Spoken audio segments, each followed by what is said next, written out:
kids. Fuck the kids? Yeah. You have just tuned in to the Mag Nerd Podcast, your home for everything in music, anime, and gaming. What is up, people? Showing Up the King here, back with another toy review, and today I'm bringing you my review for the Star Wars The Mandalorian Best Buy exclusive Heavy Infantry Mandalorian. Alright, so this is the second figure in my Mandalorian series, and this is a big boy. So as you can see, take a look at the packaging. It is a star in the Star Wars Black Series fame, but this is a, you can see here on the back, get the words and everything if you want to pause it. One thing I want to just note from the beginning is that for something that's so big, it's actually very light. I'm actually kind of creeped out about how light it is for such a big character. And again, especially if you're paying that premium price. But let's go ahead and get into this and get it open.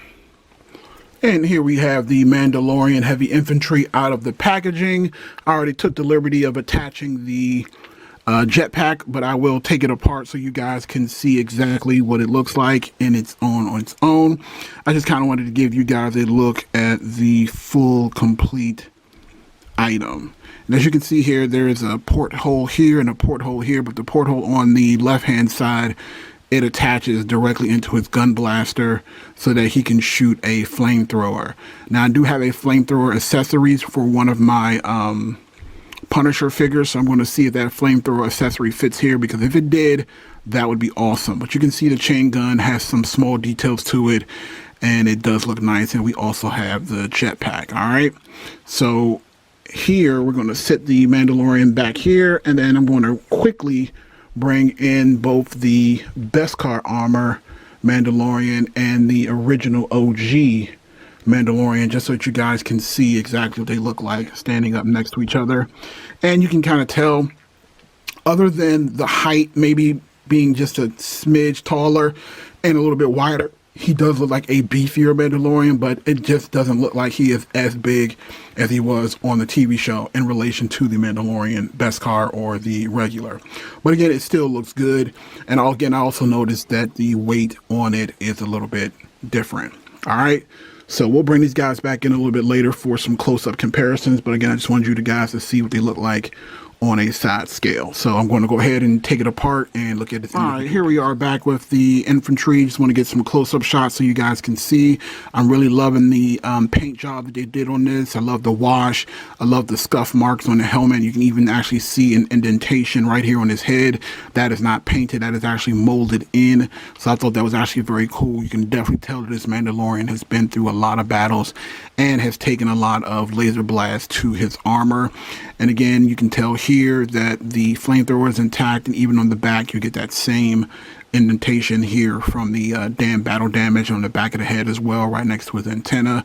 This is just an overall well-crafted action figure. Articulation wise, these two shoulder pads are not hard plastic. They're actually very pliable, so you can still do things like the T-spread, which is very important for this Mandalorian. Because he has a chain gun, it's very important that his arms are not hindered by this armor. So you can see here that he can still do the standard T-spread. This is a single jointed elbow though, but he does have double jointed knees, as you can see here. He also has ankle pivot, but no, and his foot can go back about that far, but no toe hinge. Again, as I said earlier, his blaster or his flamethrower does have an indentation here, so it's possible to fit an effect piece if you have the right one. Again, later on in the video, I will check and see if the Punisher piece does fit on here. We also have the little port that comes here. It does pop out, as you can see here, and then you just fit it in like so, and then it will fit in the other side of the jet booster / chain gun. And again, this is a simple color. It's like a orange color to it.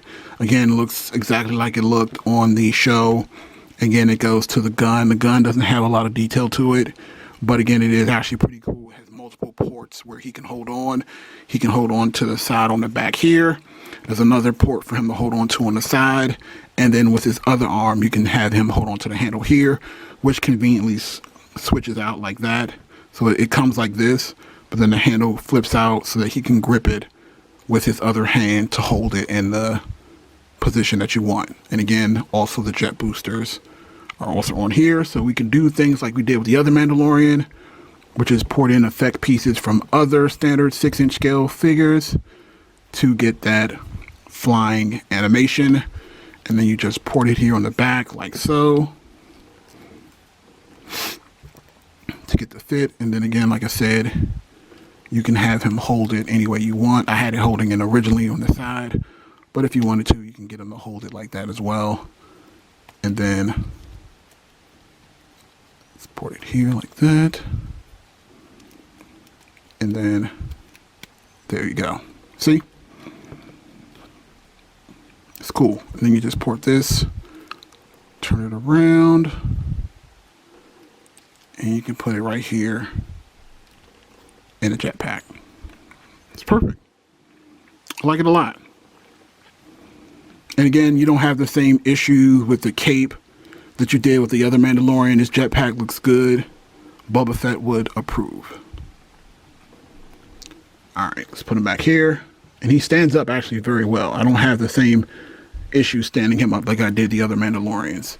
So let me look for this effect piece. We'll do some final comparisons and get out of here. Alright guys, here we are with the final look of the Mandalorian and the armor. As promised, like I said, here we are with the standard Mando with Beskar Mando with Baby Yoda. Again, looks great.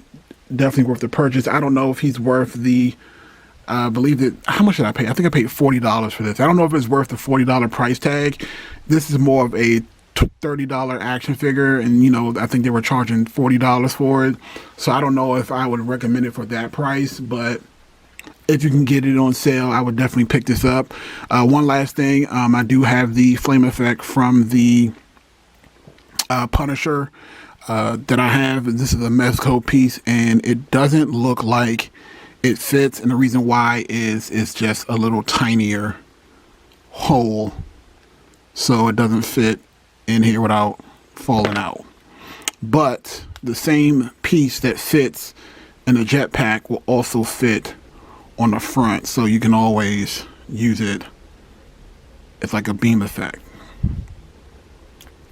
Or if you find a 6-inch scale flamethrower effect that you want to use, I'm pretty sure they have those available as well.